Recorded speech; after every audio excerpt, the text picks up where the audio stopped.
Hey there, emerging expat.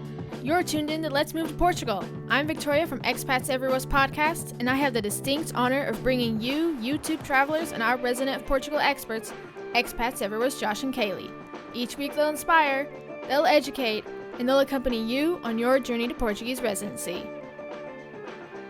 This week on Let's Move to Portugal, stay tuned as Josh and Kalie answer some frequently asked questions from you, the viewer. They explore cultural norms, public transport insights, resources for learning Portuguese, and more. All right, but before we do that, let's talk about this week's sponsor, Green Ocean Global Advisors. Yes, we always recommend, no matter where you are in the moving process, to get your finances in order. So that's in your home country and then the country that you're moving to.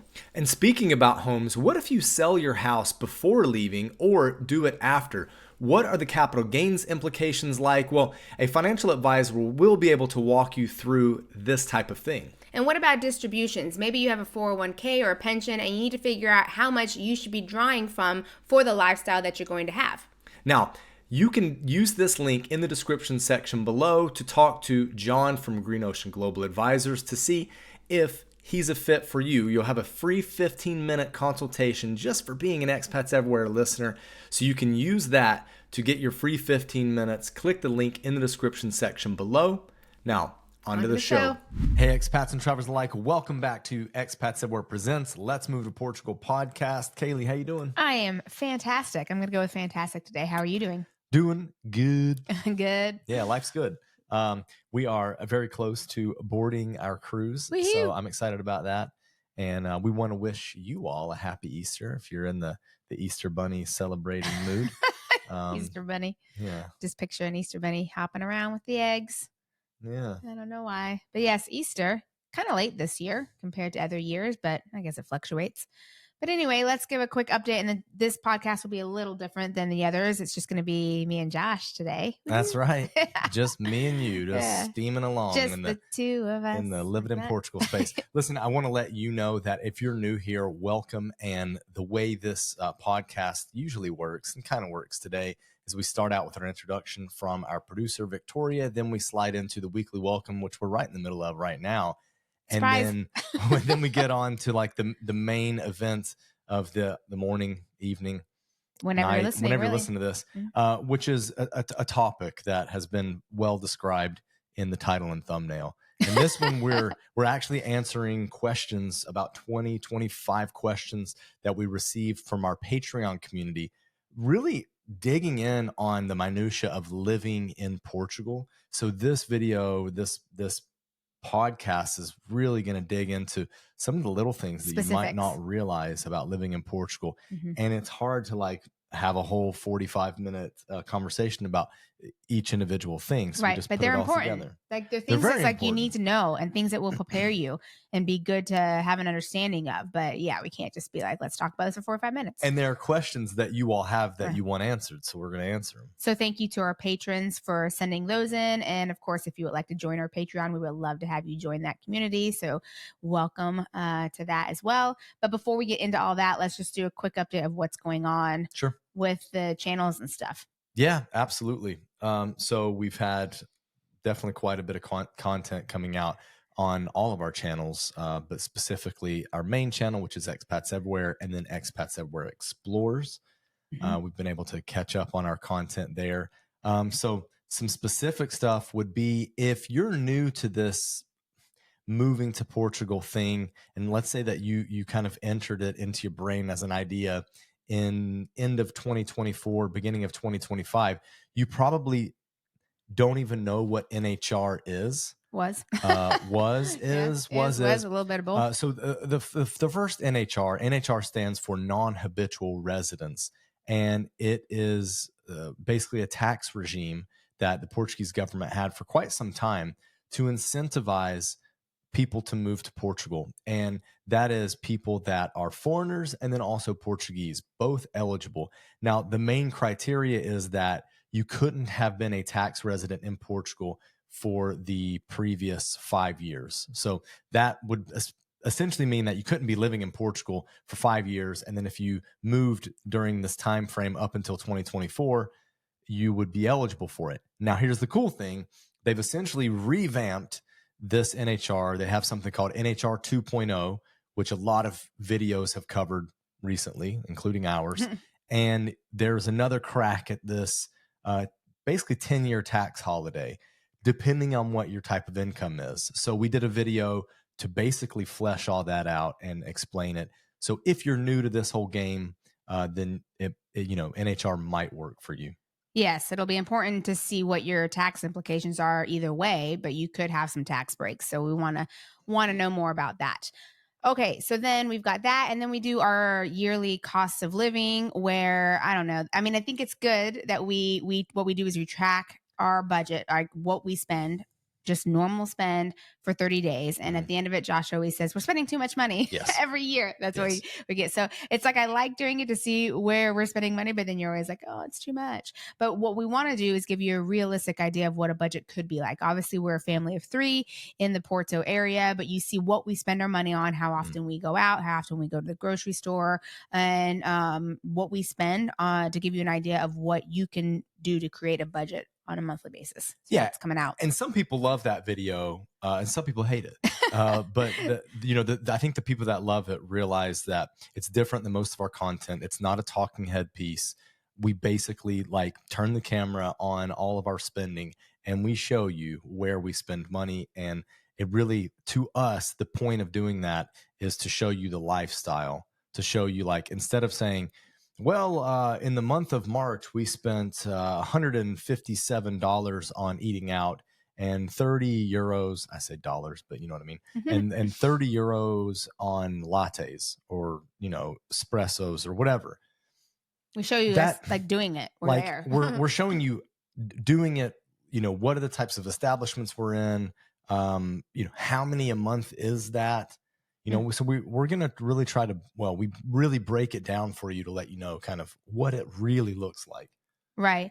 And I think last year, a lot of people said, you guys go out to eat way too much, but that didn't change. I don't know. We had friends visiting in town as well. We still go out to eat. I don't know what is too much. It kind of just depends. Yeah. And that's a funny thing. It's relative. That's a funny thing because a lot of people are like, we only go out twice a week or whatever. Yeah. That's what is normal. You should be cooking at home more. It's healthy. I mean, it just lifestyles. Depends. It depends on your life. We were just chatting with a friend who was talking about going out with another friend and saying that she goes out to eat twice a day. So we were like, whoa. Yeah, and I mean, and we were surprised by that. But I think the more shocking thing is we know what the cost on that would be. Mm-hmm. So to me, it's like, oof, that can get expensive twice a day. Expensive. Anyway, so if you want to get an idea of what at least we spend, or if you're prepping your budget to know what you can spend, you can watch that video coming up.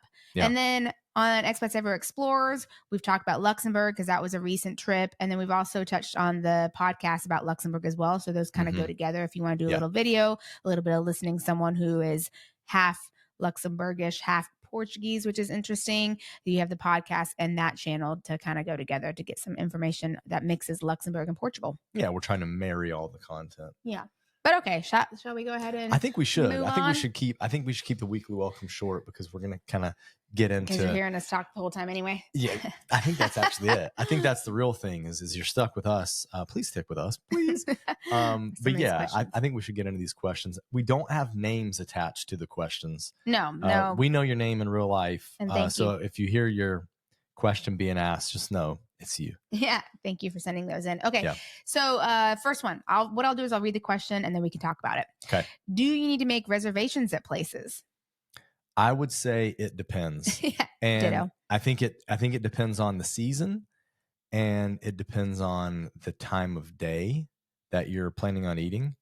The size of the restaurant too. The size of the restaurant. If small, then yes. I mean, and the location of the restaurant, speaking specifically about Porto, but I think this also extends to other historic centers in cities across Portugal. Basically, if you're wanting to eat at one of those central locations, I would make a rezo. Yes, I definitely would. Now, Portuguese tend to eat, if we're talking about dinner, later. Yeah. So you might find that you could, like, places will open at either 6:30 or 7. Some stay open, but a lot of like the kitchens, 6:30 or 7. So if you want to eat then, it's probably easier to find a reservation a day or two before, as opposed to like if you're doing a 9 o'clock or so, then that's when it gets busy. And you might also find that when you do reservations, they're only good for like 2.5 hours because they have a later reservation coming in. So it's like, yes, you can have the table, but you can't have it the whole night. And we're going to get to some cultural stuff about eating later on. I know that's one of the questions, but it mainly, the good thing would be, it depends. But if there is a restaurant that you want to go to, especially if it's small and you have a specific day, time, or bigger group of people, then yes, make a reservation. And then the question would be like, how do you do that? And I think that there are two main ways. One would be a booking app. For example, The Fork. I think it's probably the biggest here in Portugal. And then the other one would be calling the restaurant directly. Right. I wouldn't bother with email, like unless the restaurant's website specifically says to email, or like they have an online kind of booking system. I would just call and hope that you can do it in English or whatever level of Portuguese that you're at. Right. Which we've made reservations in Portuguese, and it's been fun. Yeah, you can always go in person as well. If you see a place and you're like, in a couple of days you want to do that place, then pop in there and make the reservation in person as well. Yep. So yeah, and we can talk, I think, about The Fork a little later on as well. Well, I think we are, because the next question is, what are some useful apps? Well, there you go. That's a good segue. Yeah. So The Fork is one of them. Not all restaurants everywhere are on The Fork, and it's not just a Portuguese thing. It is in other places, other countries. But we really like that one because you sometimes can get discounts. Well, you can easily. That's why I love it. Yeah. Well, you can easily make a reservation because you just do, you choose all your people and everything, and you just do it at your fingertips. You don't have to necessarily talk to anyone if you're worried about the language, for one. Sometimes places will give discounts, but then you also accumulate points that are called yums that you can use towards discounts as well. Yeah. So that is a good one. Okay. And then I think some other useful apps would be regarding transportation. Right. Uber and Bolt. Uber, Bolt, great to have. If you like to travel the country, then take a look at getting CP, like for the trains. Yeah. So it's Comboio de Portugal, the trains of Portugal. Yeah.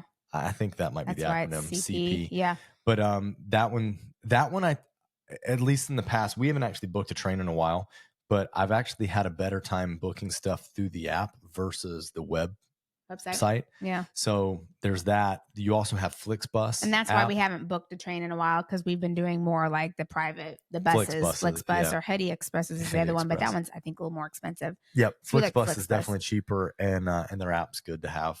Right. And then, of course, whatever city you're in, you've got different metro maps, so you can do those apps. You've got, like in Porto, it's Andante, so you can reload your card, your transportation card through that. That one's a brilliant one. That's good. The fact that you don't have to like go to the kiosk to load, which can be particularly helpful if you're doing a bus. Because if you try to buy, like if you're out of rides and you don't have a monthly pass, then it's so much more expensive to pay for like a $250. Yeah. As opposed to like one something. Now, one that I think is really important that a lot of people don't know about that everyone should have and a lot of people use is called MBWay. Yep. In Portugal. Yep. That would be, I guess, the equivalent of like a Venmo. Yep. Right. I think so. But businesses, establishments can use it as well. Like if their machines are down for cards, or if they don't even use cards, sometimes you don't have cash, you can just send the money that way and show proof, which is a little less common, but you can send money between friends, you can pay for things. So MBWay is an app that you definitely want to get. Yeah, absolutely. Other things would be like whatever grocery store, actually you could choose them all, but whatever grocery store you tend to go to the most, getting their app, you might have some in-app discounts, coupons, and be able to accumulate credit or whatever. So you'll be able to use it like cash back or something you call it. Yeah. Yeah. It's always good being part of the loyalty programs and then getting their apps nowadays. Yeah. So I think that's good. Language learning stuff. It depends, obviously, if your preferred method of learning has an app. There are apps like Memrise and Drops, Ling, but then you also have something like Google Translate, which is getting better quickly over time, especially for European Portuguese. Yeah, so last I looked, at least the app didn't seem like you could change it to European Portuguese, but online it now has, which is a kind of a newer feature, it now has European Portuguese. So I assume the app will soon have it as well. Yeah. If it doesn't already. But the other one that I've been using, I think, is Deeple. For Yeah. Europe, yeah, deep L. I think it's pronounced Deepl, but it's deep DEPL. L. And the only That's a bad thing great I one. think with that one is like, so for Deepl and for Google Translate, the app, you can use the camera function. So you can like put it up to something and it'll translate for you. Deepl has like a limit on how much you can do and then you have to pay. Google Translate just does it like unlimited. Yeah, it'll do like up to 500 words or something. What? In a go. Deepl. Yeah. Something like that. But even after you use so many as well, like I mean, I haven't run into that problem. I ran into that problem. So I switched over to Google Translate.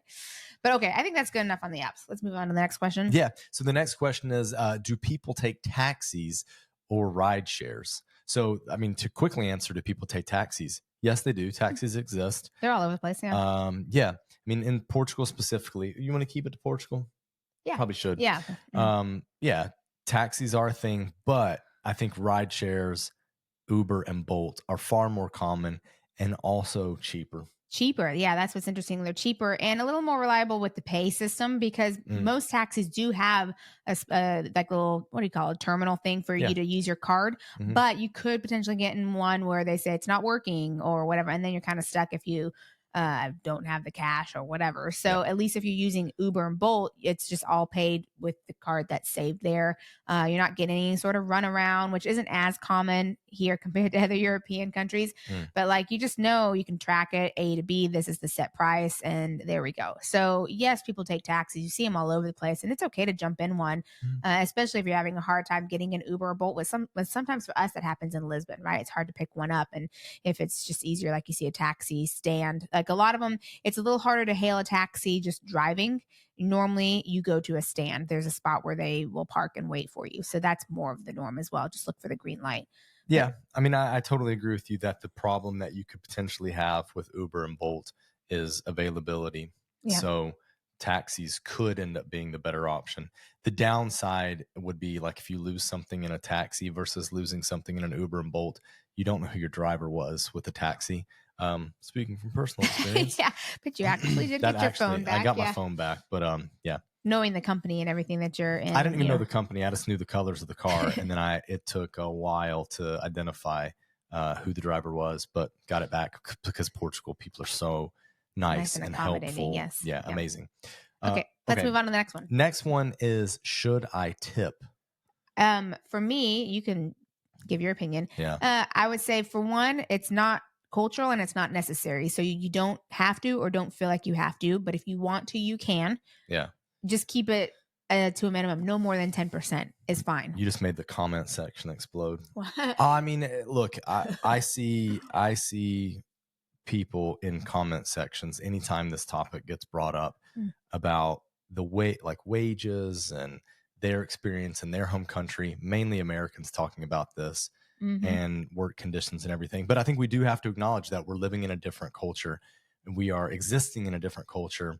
While tips are, I think, very much appreciated here, yes, sometimes they're also, it confuses people. You leave, even if it's as little as like €1 on, let's say you buy something for €4 and you have a 5 and then they try to give you that euro back and you're like, nah, you keep it. It sometimes confuses the person, like, why are you giving me a whole euro on this? Yeah. Or a tip in general. But so that happens. I have actually spoken with some Portuguese friends about this, and some of them will say it's okay a little bit, but when it's too much, it changes like the ethos. It changes like which has happened in the norm. US. Yeah, the norm, and we don't need to change it. We don't want to change it. That's not our culture. So tipping is appreciated. It's good, but like, yeah, too much. And this is coming from Portuguese friends. You don't have to. There's a balance to it, and so I would say yes, you can tip. And it's fine to tip and it will be appreciated, but don't go overboard. You don't tip like an American, right? Yeah. Well, and this is something I wanted to come on to regarding like payment system when it comes to tipping. I've noticed here lately, we've gone out with friends and we're paying with a card. And if you want to leave a tip, then essentially you're asking them to put a certain amount, like you're splitting a bill with someone. You're asking them to put a certain amount to charge your card. That's above what like the split would be, if you're splitting something 50-50. Now, who's that going to? Right? So it's a little awkward in that regard. Whereas like in the US, and you've got the little tip line on there, and you actually fill in the number, and then they charge your card for whatever the total is. At the end of the night in the terminal, the Tip goes to the server. The server gets that tip. Now, Right. whether internally they do a tip pool or the actual server gets everything that they get, that just depends restaurant to restaurant. Mhm. In Portugal, I'm not sure how it works. I think that it's pooled. Like a pool. Like That's the I people think, that too. we've talked to, it's pooled. Yeah. So if you're really wanting to recognize an individual, you're probably going to have to Hand them slip cash. them cash. Yeah, because maybe not even leaving it on the table, because a lot of restaurants will have like different people, like bus or a couple servers are doing or will help you. So if you want a specific one, then you probably want to hand it directly to them. Correct. Okay, That's so all I wanted to say about that. The next one is a little longer, but I wanted to give I guess the reason behind it. So I'm going to read this whole thing. So just bear with me and then we'll get to it. I recently moved to a renovated building. Some holiday mail from USA was not successfully delivered by CTT. Shock. I know. CTT returned the letter all the way back to California and marked invalid address. Weirdly, I've received packages from Amazon and IKEA via CTT in the past. I went to the CTT counter to ask for more information, but did not get much help. Also shocking, right? Is this common? Another tenant in my building experienced a similar issue. His immigration documents from Armenia were also not delivered by CTT. Any recommendations would be appreciated. The only thing I can think of is that our building address is not formally updated by the City Hall building permits. So yes, the last part is definitely a valid thought as to why it's not working. Is there's just a lot of confusion if it's a new building, what the actual address is, and if it's registered, right? Yeah. Another thing is, depending CTT or CTT, right? Is that I say here, which is like the government USPS. post office. Yeah, it's the post office is maybe not the most reliable. So there is that. But what I would say when people have issues like this is you can get what we know as like a PO box at a CTT office, and then you just have everything sent there. So if you're having issues, at least initially, getting mail sent to your address, I would recommend that, because then all the mail will go into that box. And if the box is, or the mail, like if you get a package that you want sent there, because maybe you're not sure if you're going to be home or you're going to be out of town, then at least it's delivered and it stays at the CTT. You just have to go up to the counter and get it if it doesn't fit in your actual PO box. Yeah. So a workaround to this is getting one of those boxes to make sure that you actually get your mail. Maybe it's not the best like long-term solution because you don't want to be paying for it long-term. You'd rather just have, and then you have to go to the CTT. So you'd rather just have like your mail delivered to you, but it could be something until they figure out stuff about the address. Anything else? I couldn't have said it any better. Yeah. I couldn't have said it any better, honestly. No, Yeah. I agree. So, I mean, even old buildings have issues with deliveries, and sometimes it does come down to like your, Who's mailman, the porter? the delivery, the porter. Yeah. So the doorman or the mailman.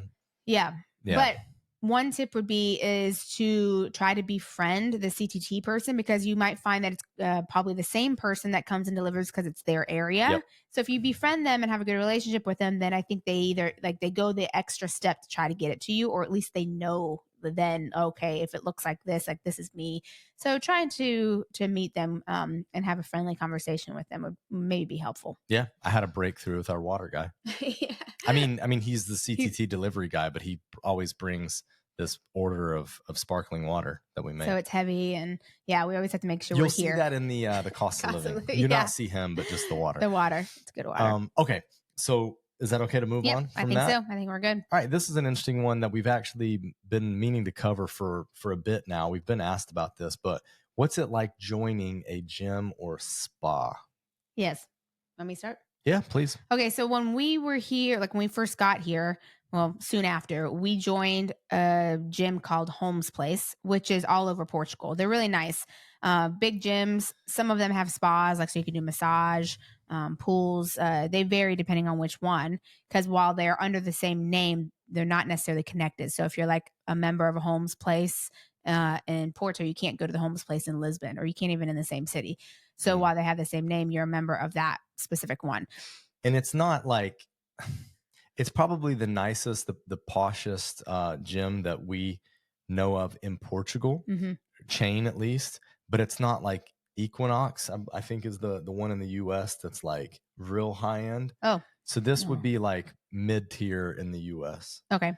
a good comparison. Maybe like above a Gold's Gym, not as like meatheady. No, as a definitely Gold's above Gym. a Gold's Gym, I would say. Yeah. Because it does have like, you can get massages and stuff at some of them. I don't think you can Yeah. get at Gold's Gym. But some other options would be like Fitness Up or Fitness Hut. Yep, those are chains. Yeah, big chains. Maybe they're more like your Gold's Gym. Yeah, I think that those would be a good comparison. Those are cheaper as well. Cheaper, yeah. So the prices will vary depending on, of course, where you are in a city and the actual city itself. But they do different deals as well. So Home's Place probably, like, since it's a little nicer, will be the more expensive. And you would do like what do you call it, like an annual thing? Some of them run deals as well. Yeah, I mean, I was gonna say, because if the question is like, what's it like joining it? I would say it's pretty similar to joining a gym in the U.S. You sign a contract. Most of them have contracts that are like 1 year long, but it's fixed to a monthly payment. You can have the monthly payment come out automatically, direct debit or whatever. But I think maybe a tip would be to try to negotiate a deal. Like if you saw a deal last year or one that's passed, see if they can make the same deal. Yeah. Or see if you can pay all up at once and then, bring the total price down, something like that. I mean, I think stuff like that can be negotiable. I think everything in Portugal can be negotiated. Kind of. Kind of. So that's good. And then also some of them will offer different classes. Well, definitely like workout classes for adults. But then if you have kids, like for example, our daughter goes to a gym for swimming lessons. So she does that. So they've got those different lessons. We're not members of the gym. All she does is go and do the swimming lessons. So so we just pay for that. But so some gyms do a la carte. Right. Yes, they do that stuff. But then, of course, if you want to get just like massages or get your nails done, and there are some places have those, like a Home's Place, but then there are just separate places as well that just do nails and massages and everything. A lot for have popped spa up in stuff. Porto. Yeah, a lot of different types of spa experiences. Some just, if you want to just get your nails done and it's simple. Others, maybe if you're looking for like a Thai or a different type of massage, that's available. Some a little more like spa-y with like the robes and everything. So you can find quite a variety around. Yeah, absolutely. And then there's also some hotels that have pools and spas, and then you have different city, what would you call them? Municipality pools. Like municipality pools, and then also thermal spas, depending on what city that you're in. Yeah. So you could consider what's it like to get a package at this thermal spa. Don't consider that just a thing that tourists do. Right. Like there are actually resident rates that are given for people that live in a place, like Shabs, for example. And that's actually true. Like if you're thinking of like a municipality pool for swimming, if you are a resident, like for us, like for Porto, we have a Porto card because we're residents, and that gives you access to lots of different discounts. But at the municipality pool, it's cheaper. So if you are in a city, see about the residency perks. Like for example, one of the perks, Cascais, is if you're a resident, you can ride the buses for free. Right? There you go. Kathy talked about that in one of those interviews. So that's something to look into as well. Yeah. All right. So the next question we have is, how do pre-construction contracts work in Portugal in regards to real estate?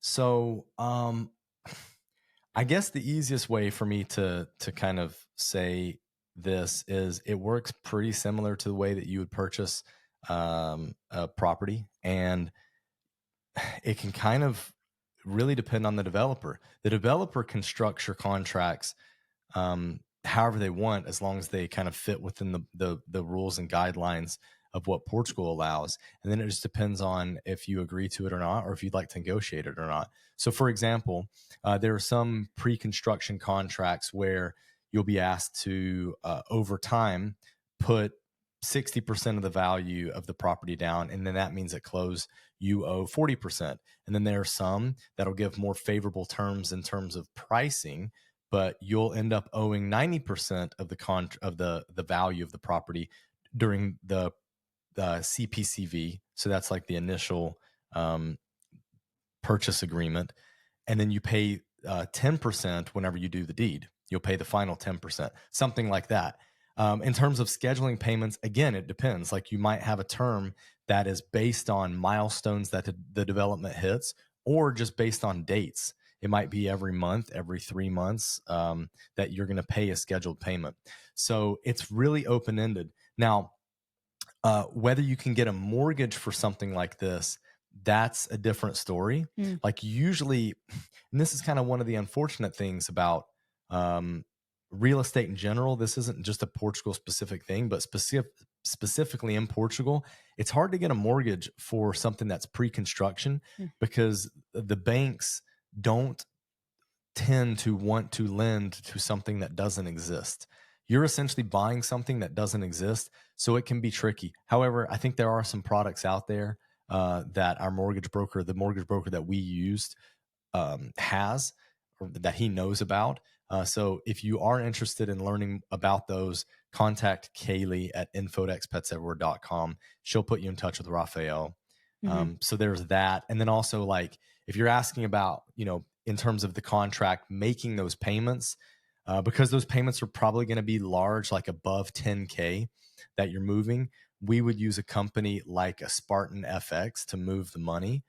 We can also put you in touch with them. That's how we made our purchase. There are other companies like Spartan, but I think it works better than a company, an exchange agent like a Wise or Revolut. Yeah. We use Wise on like a smaller scale for smaller purchases or transferring of money.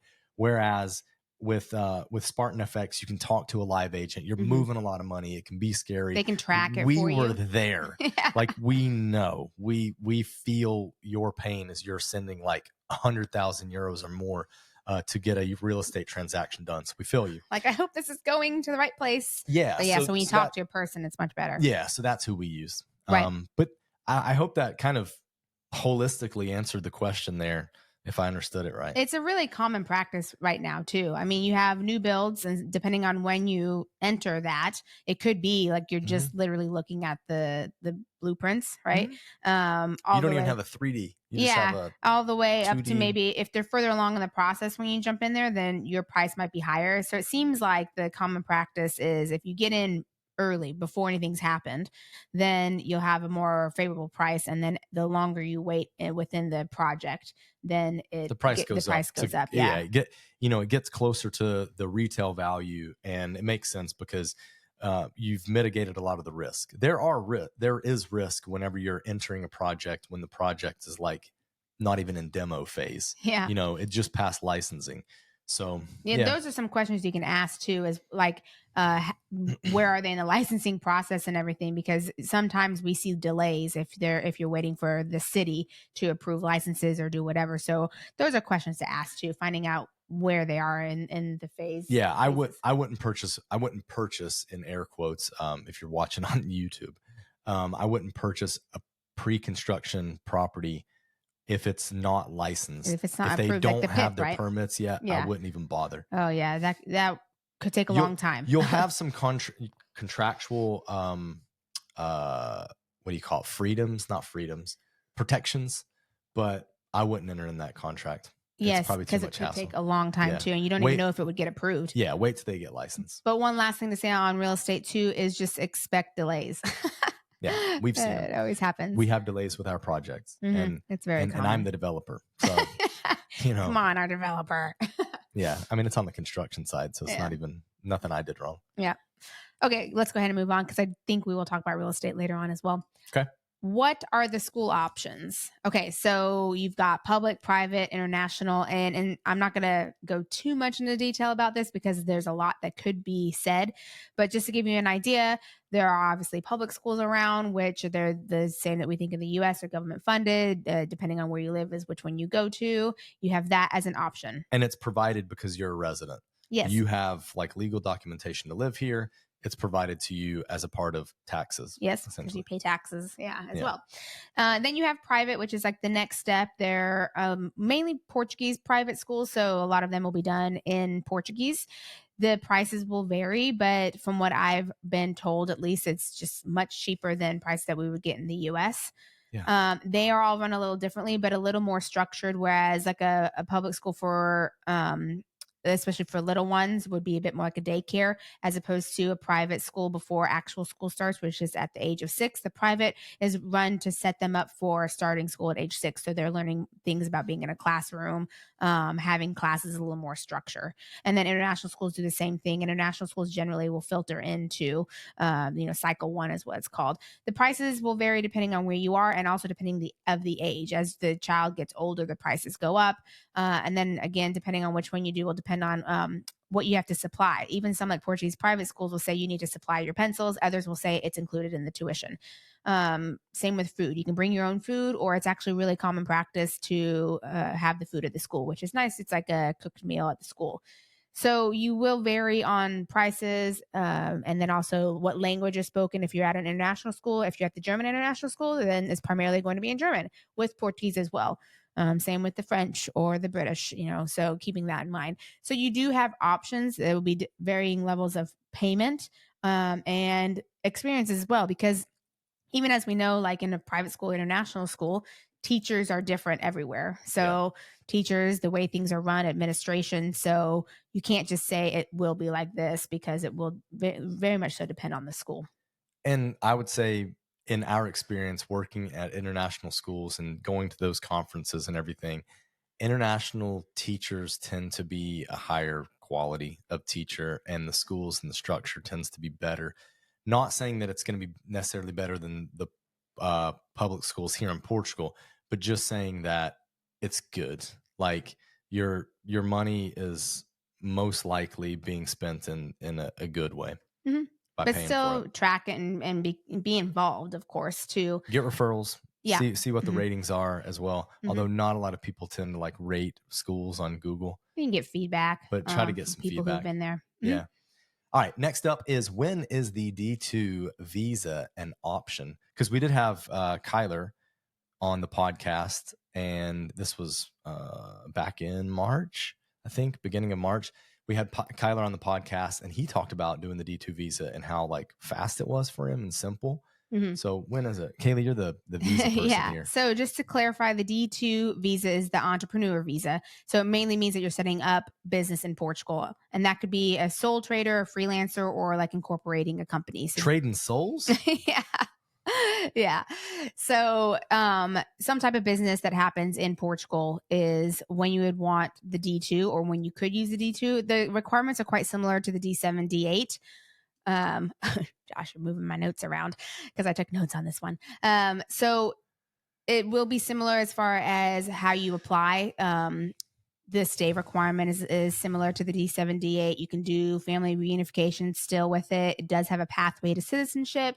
So you do have all of those that are, if you've read up on the D7, D8, that are similar. It's mainly the business aspect to it, whereas the D7 is passive income. The D8 is active income with working for a company, for example, or a freelancer. But this is if you are going to set up a business in Portugal, then you can go the D2 route. And mainly you just have to demonstrate that you have the intention of setting up a business. And then definitely you'll need proof of financial means that are available. And then other than that, it's quite similar. So if you're thinking about starting a business in Portugal, then you could explore the D2. Yeah. And the only thing I'll add to that is check to see what your U.S. taxes. I'm assuming that you're American. If you're not American, I apologize. If you are American, I think this would be the only ones that it would really apply to. But it doesn't really matter. Any listener that's American. Yeah, if check to see what it will do for your taxes, because there could be different tax implications or different filing requirements because you have started a business in a foreign country. Yeah, you might want to talk to a financial advisor before actually going that route, just to see. Yeah. But yeah, it's mainly the D2. The thing is it's for entrepreneurs. So starting a business. Yeah. Okay. So we have a really fun question. That was a little difficult to answer, but top new restaurants that we've tried in Porto. Yeah. Top new ones. So there's so many popping up, actually. It's like hard. Like you walk by a place and you're like, well, that's new. Well, that's new. Yeah. So we did go to an Indian restaurant in March, and it was a new experience for us. I hadn't seen this restaurant, but we don't walk that street very much. And I'm blanking actually on the name. We didn't write that down. I'll find it in a second. Okay, well, when you think about it. No, I'll find it in a second. Okay. But it was good, but maybe a little pricey. I don't right? even remember what Indian restaurant you're talking about. Oh, because we went with Gabe and Oh, and that's Emily. right. Yeah. It was a good experience. I think It's it a good is fairly experience. new. But even in that area, there's just a lot popping up. But something that isn't totally new for us, but that I do actually Safrano. Safrano. Yeah. One that I do like that I think is a really cool experience is Emotivo. Love it. We've talked about it before, but mainly what they do on Saturday nights, and it has to be on Saturday. It's because it's a special thing that they do. And not to give too much away because it's an experience, but you, in a roundabout way, choose the region of Portugal that your food will be coming from. By chance. Yeah, kind of. Yeah. I mean, So- unless you know your Portuguese history, then you can manipulate it. And it's not like a trivia game or anything, but No. but yes. So that's fun, and you meet the chef, and it's foodie food, and it's a cool experience with really good food. So I do like that one, Yeah. but that's not one you go to often. And I think the price is pretty darn good for the level of food that we're talking about. Like we're talking about what should be Michelin food, like Michelin rated food. It's good. Yeah. Yeah. We've been using the fork a ton, and especially we've been basically, because you're overwhelmed by choices. So what we've been doing is we've been just checking the fork to see what restaurants have like 30% off or 50% off. We've just been booking stuff based on that. And then lastly, it's a good way to try new places, I would say, with the fork, like places that you maybe don't even know exist or you've walked by and forgot about. And then you look in, you're like, because you can show like just what's around you. And you're like, oh yeah, I've been wanting to try that one. And actually that's how we tried one not long ago. We were like, oh, it's 30% off. Oh, that's one we walked by and wanted to try. So might as well go for that. Another one too, is Too Good to Go. That's not a restaurant, but that's easy. That's an app, going back to that, but that you can try new things. Yeah.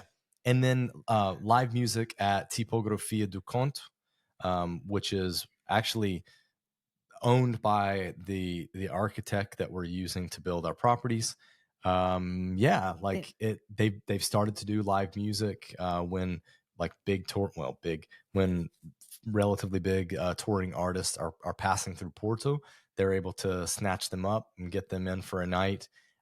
The thing that's so surprising about that venue is the price for the experience. The price is much lower than I think you would expect. We're talking €3.50 to €4 for a drink, beer, glass of wine, whatever. Mm-hmm. In a venue where you're hearing live music from a proper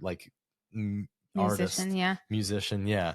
So the value there was really good. You might not even have a cover fee. Right.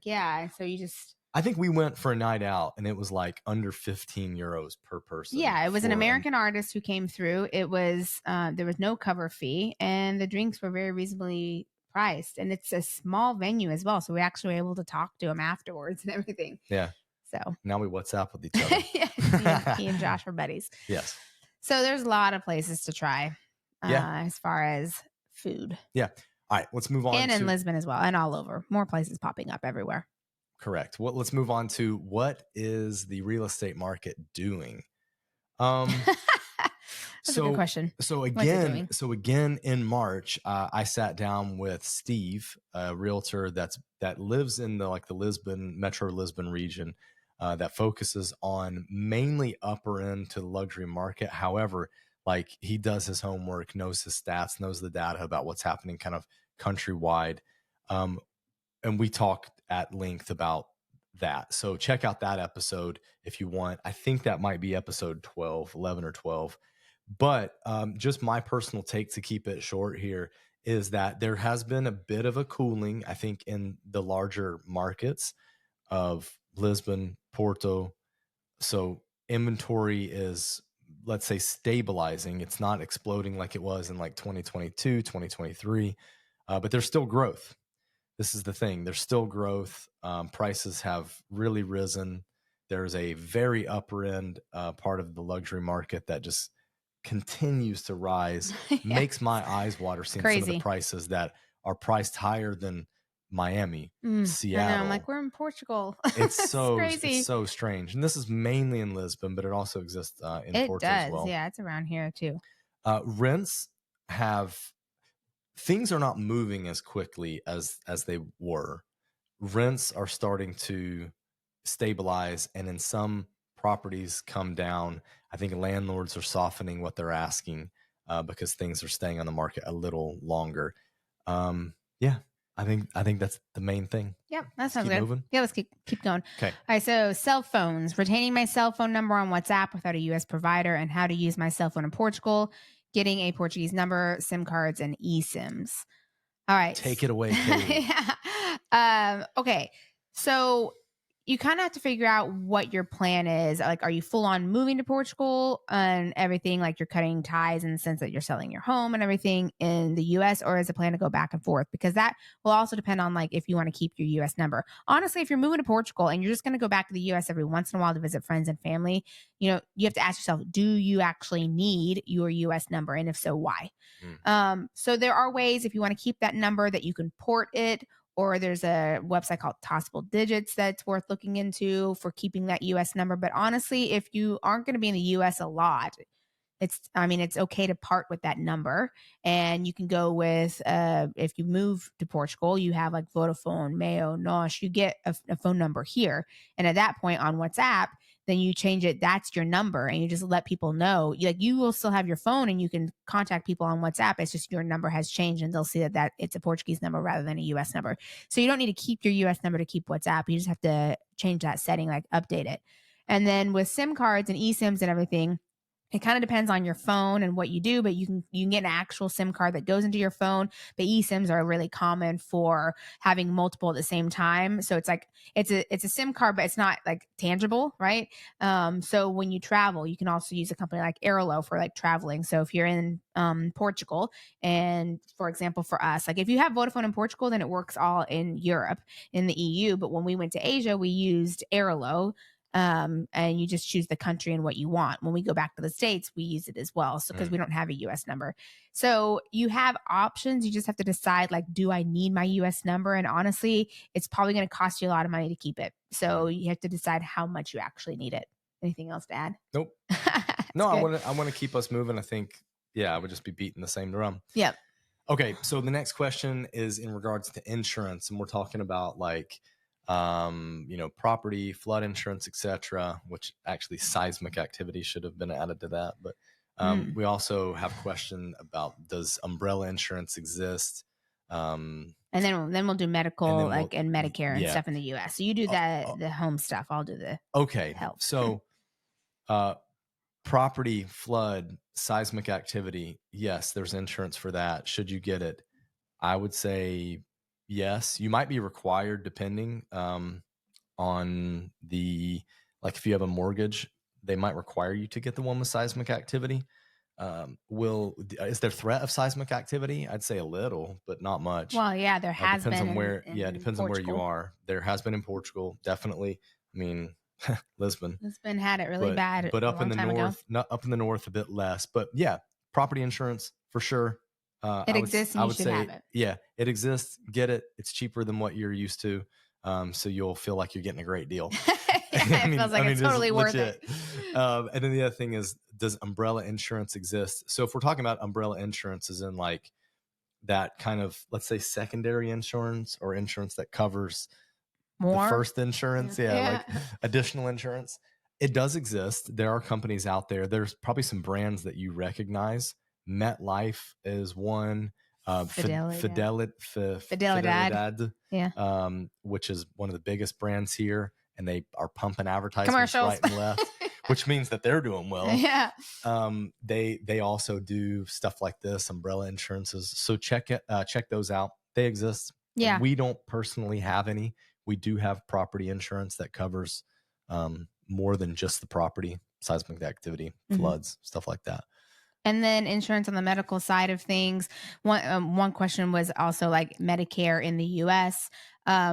Just know that obviously Medicare will work only in the US, but if you give it up, then you can't get it back unless you do like Medicare B, I think it is. So there are options to keep some aspect of it. But I think if you completely get rid of it and then you were to go back to the US, you can't get it back. So just knowing your options there. And then medical here, once you're a resident, you can get into the public system, which I highly recommend that you get that number anyway, even if you are going to top up with private, and then you can get private insurance. And there are companies here that you can do, you know, just in Portugal, you can do in Europe, you can do worldwide, and then the prices will vary. You know, obviously if you want this really robust coverage that's going to cover you worldwide, then it's going to be more expensive. I don't know why you would need that. You could just go with Portugal, and it's quite affordable though, very much so, more affordable than in the US. Yes. And regarding the medical or Medicaid, I should say, we did a podcast. I'm going to have to look this up. Medicare or Medicaid? Medicare. Sorry. Yeah. We did a podcast about not giving up your Medicare, and if you did, what would you do, and all that stuff. That was a couple seasons ago. I was going to say it's a couple seasons ago. I believe it was Ryan. I will try to put that as a resource in the description section for you. And that way, if you're interested in that specific topic, you can pull that up and listen to that whole thing. How that works. But it was basically a whole podcast on it. Okay. The one thing I did want to say about this that you didn't touch on is if you want to get travel insurance when you travel, there are some really good companies for that.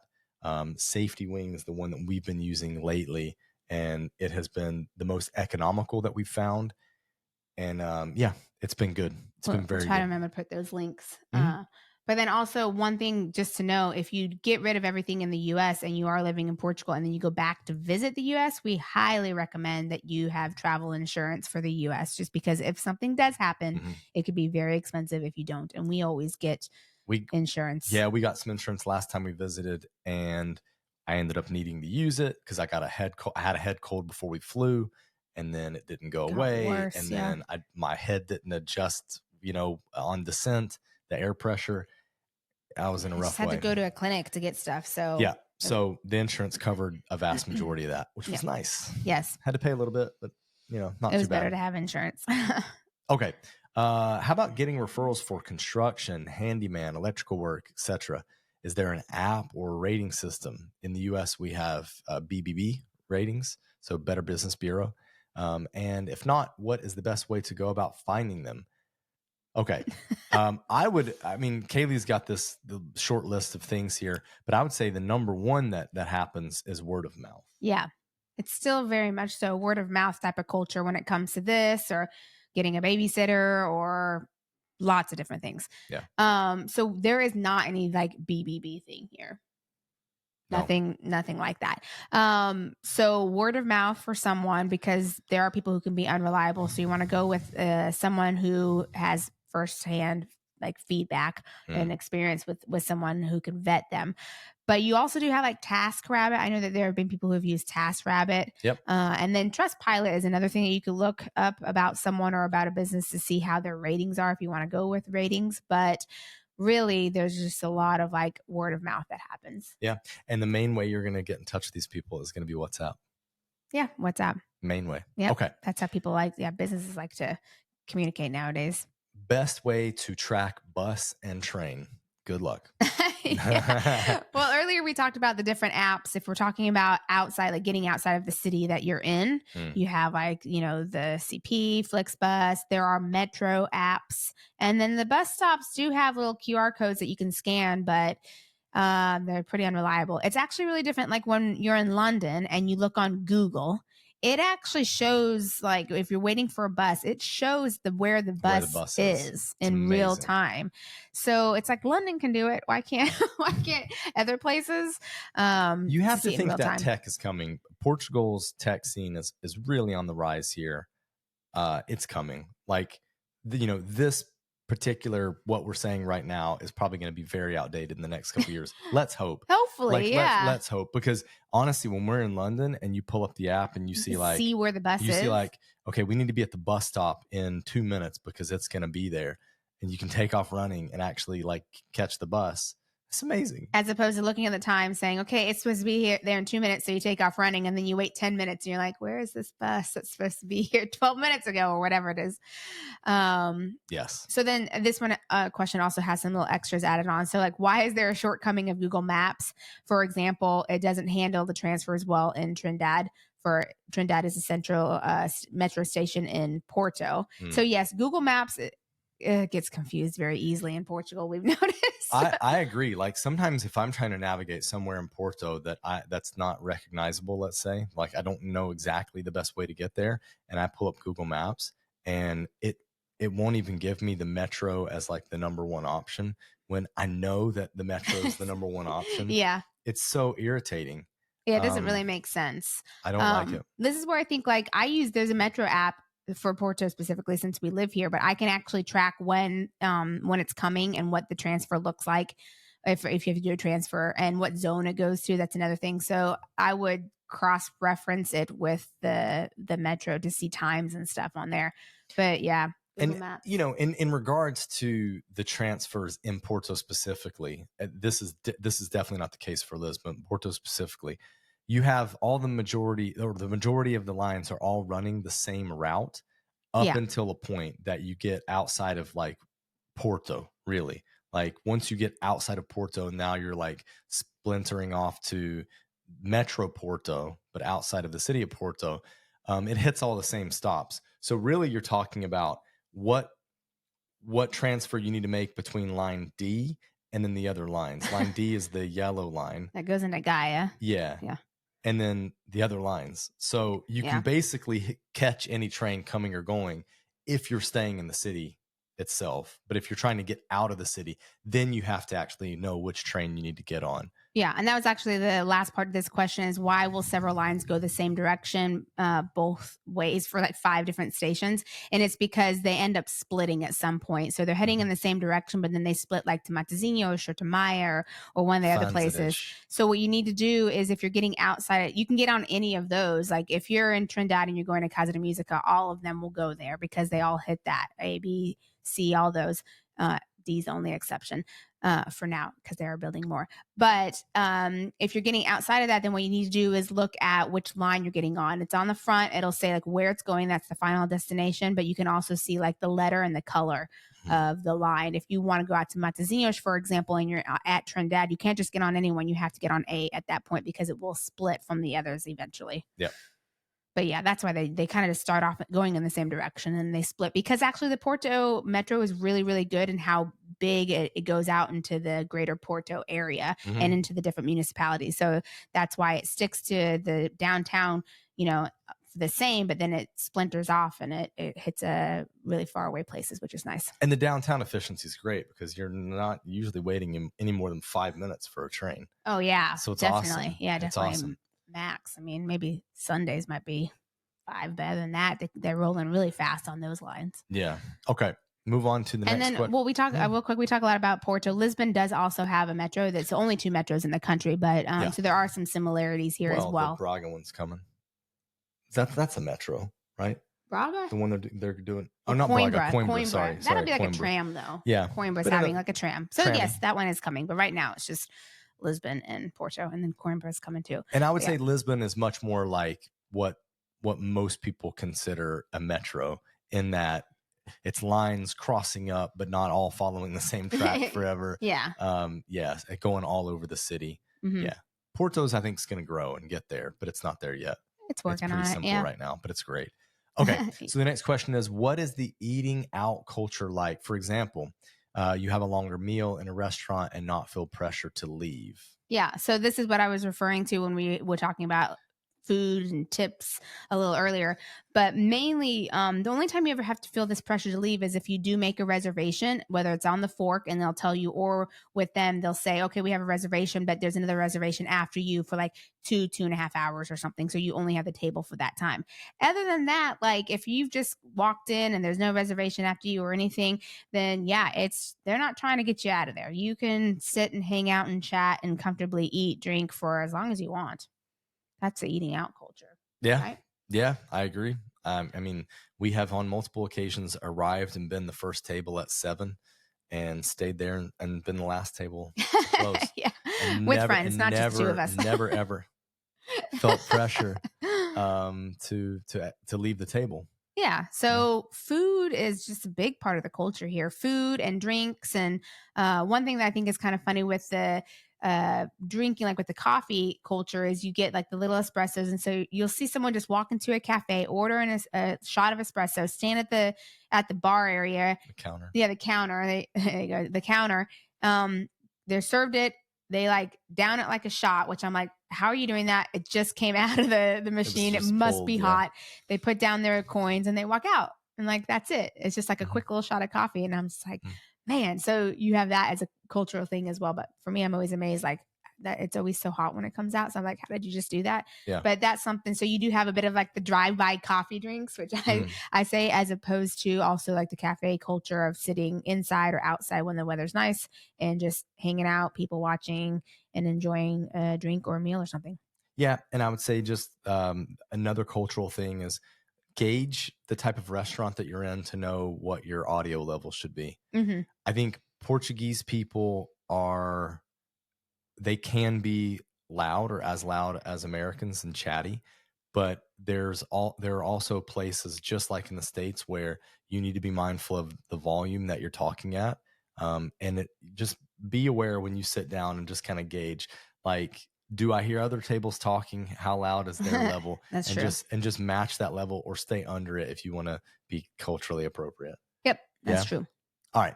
The next question, fun one, is what's the best way to go to the Douro River? Out to the valley. It says Douro, river, but Douro I think they're Valley. referring to the valley out. Can you take a train and then what do you do? So, first of all, yes. Yes. The best way to get out there is the way that will allow you to do what you're trying to do. So if you're trying to like get to know the area and understand the history of it and experience the wineries and experience the wine and all of that, I would recommend a driver. Yeah. I would not try to take a train and be walking from vineyard to vineyard. No, the only way you can do that is the train does go to Pinhal, and that's a cute little town, and there are a lot of like several vineyards in Pinhal that you could walk to. So that would be the only way that you could experience the train. Pinhal would be the only one in that. Yeah, you would take the train there, and then you've got, if you want to do the little boat tour, river cruise, 2 hour up and down. And then also there's a couple restaurants there where you can have some like traditional Portuguese food. Yeah. And then definitely Quinta do Bonfim is right there. Mm-hmm. There are a couple others in the area. Their names escape me, but that you can walk. It's kind of rushed. I personally wouldn't limit myself to just that. There are some nice hotels there as well. If you want to do that, Vintage, I think, is the name of it, or Heritage. Is you could do that. Posh hotel there that, yeah. But really, a driver is the best. I mean, if you want to drive yourself, the problem is obviously then you're not drinking, and it can get pretty windy, and maybe you're not quite sure where you're going. So this is where someone who is a driver who has experience out there would be the best. That's our answer to the best way. Yeah, and it would be like let's say the middle of the price wise. It would be the middle of the three options. Taking the train there would be the cheapest. Driver would be most expensive. Getting your own car. And if you have someone who doesn't mind being the DD, that will allow you to explore the area at will. You'll probably miss some of the cultural stuff and maybe not actually coordinate your visits to the wineries well. During high season, you might have to have a reservation to get in and do a wine tour. So yeah, weigh your options there. But you've got three options on ways to get out to the Douro River. The train's not a bad one. It's just a different experience. Yeah. So you can ride out there with Carlos, the guy that we have taken our trips out there with. Yeah. If you need a driver, you can email us. Yeah. Okay. All right. Next, Josh mentioned in one of the videos not to wear caps in the restaurant. And I found out from my guide to take off the cap in the church. Is that a norm? I would say so. Yeah. So I think it's more of a respect thing in the church that you just take off your hat as well. I mean, culturally, not Portuguese don't really wear like ball caps. Correct. Right? And it's becoming a little more of a fashionable thing, but yeah, and you'll see older men in hats for sure. But that's more of the little jaunty cap, right? A little cap looking thing, not like a ball cap. But yes, for the churches, the norm would just be to take it off out of respect. Same thing with restaurants. You don't really keep it on either at a table. Yeah, right? Exactly. Yeah. Books and resources to learn Portuguese. Yeah, so we have a lot of affiliates with learning online, or of course, if you want to do like one-on-one type of lessons. You've got anywhere from, and we can put all these again in the description, but you've got italki. We like Portuguese with Carla. There's Portuguese with Leo. There's Mia Esmerez. I mean, there's a lot of online learning stuff that you could do. All of them do different things. So Some free, some not. yeah, and people learn in different ways. So you have a lot of options for that. And then some of them do like, some free things to see if you like the style. Mhm. But then also recently, and this will be coming out soon, there's a lady who moved to Braga, who's an author, and she has kids, found that it was really hard to find European Portuguese books with like European Portuguese and in English, and then the pronunciation, so like a pronunciation guide. So we have some of those books, and it's really cool. Thrifty Explorations is her website, and we could put that below. But I'm going to have a longer chat with her about just being an expat in Braga, but then also like why she started this, because she saw the need for it, not just for her kids, but for just beginners and learning Portuguese, which I thought was really cool. So what I really like about that is you actually have the way that you pronounce it, because I think sometimes we see it and then we say it like how we think it is, but then that gets in your head, and then you realize, oh my gosh, I've been saying that the wrong way. So having a pronunciation guide is really good. So I think that those books. So her name's Virginia, and we'll have her on the podcast soon. But Thrifty Explorations is her website. You can check out those books; they're cute. Okay. Next Sia loves question them. is to mention something about how you go about places like CTT, Yeah. the bank, butcher, hospital. So basically, there is a numbering or ticketing system, and this is important. Anytime you go to a place where there could be like a service counter, you need to scan as you walk in or get up to the counter to see if there is a little machine, Terminal? kiosk, Yeah. terminal, whatever you want to call it, that dispenses tickets. You could have to answer a question or two about why you're needing service, or it What could service you literally need, be Yeah. or it could literally be like just pulling a number. Mhm. So the pulling a number would mainly be at like a The butcher. butcher, In Pingo Dos at butcher. the the cafe. yeah. I was going to bring that the up cafe, as well. or no, I'm just talking about even when you want to get like fresh bread, or you want to get The bakery. the bakery, yeah. In a Pingo Dos or Continent, like Yes. they'll have, which we have that like at delis and supermarkets. In It's the like US. it's like that, yeah. So that's similar in that sense, but they use this ticketing system for like loads of different things at the bank and at the post office and at the hospital. Yeah. So be aware of that. You're going to walk in, and sometimes it's right as you enter the establishment, and there's, you've got to start, hitting some buttons to then get your ticket, and then it could tell you where to go. Yeah. At hospitals, for example, it'll tell you what waiting room that you need to go to. So, be aware of that. But that's what it's like when you go to these places. Yeah, definitely know. Like, and if you see a screen somewhere that says like, A and a number B, then there is that machine and somewhere if you don't have need a ticket. You better go find one. You're just You're going to be waiting standing for there nothing. without. You can't just jump in there. So yeah, ticketing system is a thing here. So that's good to know. Yeah. Okay, next, I'm wondering how people, especially retired people, are thinking about how to handle life when we get older and have health issues and need advanced care, or if our spouse passes away or suffers a stroke or gets dementia, for example. I think about the worst case scenarios, not to be morbid, but just to be prepared. Yeah, exactly. Which is why we did a video on this maybe about a year ago. The information hasn't really changed in it, so it's still very much an evergreen content piece. Put a link in the description section about this, but essentially we reached out to Serenity Portugal, who is like a health concierge service. And we kind of explored all of this. Like, what is this like? What are the considerations from a POA standpoint, and what are the costs going to be like? We tried to cover it like holistically. I mean, what is the care really like? Because how here good the care is. In Portugal, culturally, I think when you take care of your parents when they're older, whether that means that they're living on their own and you're checking in on them every day, or they live with you, so that's a very like family oriented in that sense.